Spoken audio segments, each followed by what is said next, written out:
udto kanatong tanan. My dear friends, in the gospel we are told about this argument between Jesus and those who are seeking and asking for a sign. However, in our life in general, signs are very essential. If not, they set order.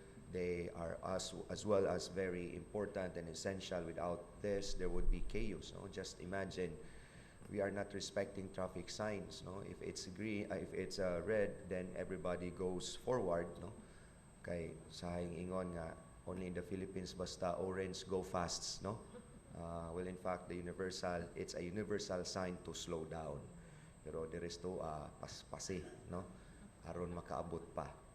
And even in our personal life, signs are also very essential and crucial. No. Last Saturday, daghan kay ito nangita og sign. Lord, tagay kog sign.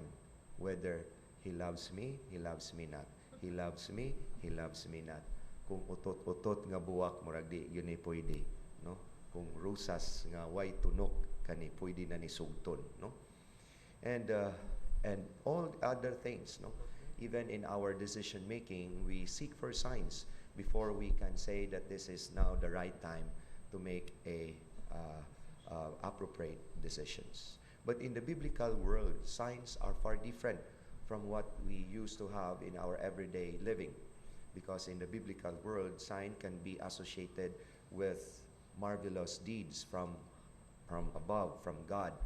It is somehow equivalent to a miracle that science cannot explain, or it's beyond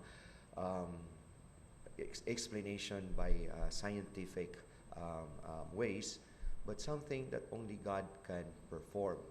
And here the Pharisees were seeking for a sign.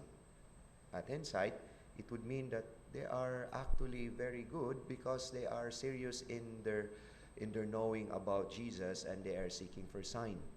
But on the perspective of the Lord, it's far different because there were so many miracles, so many signs from heaven that Jesus performed in order for them to believe, and in order for them, their minds and hearts can reach a certain certitude beyond reasonable doubt that they are going to submit to faith, and yet they refuse to believe.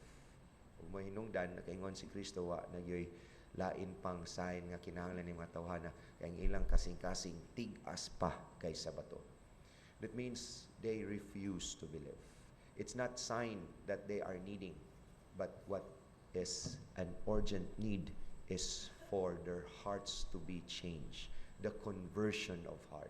A heart that refused to believe to a heart that is open in order for them to see marvelous signs, more marvelous than what they are asking for.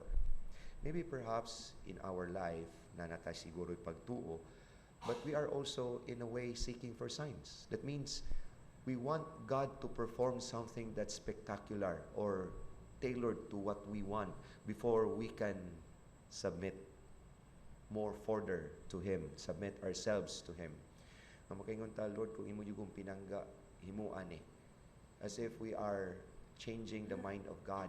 Well, in fact, the right attitude is to conform our minds, our hearts, to the will of God, seeking for Him, not asking God to conform to our whims and wishes before we submit totally ourselves to Him, because we want to experience something spectacular. Well, in fact, the Lord's signs or God's miracles are in the ordinariness, in the littleness of our lives. What we need is the greatness of our faith, so that we can sense that this littleness beyond them, beyond these things, are actually God's manifestation, His continuous epiphany of His love, His care, and His compassion towards us. Then therefore, it's not just about what God can perform, for He can perform just anything and everything. It's about if our hearts are open or closed, just like the Pharisees.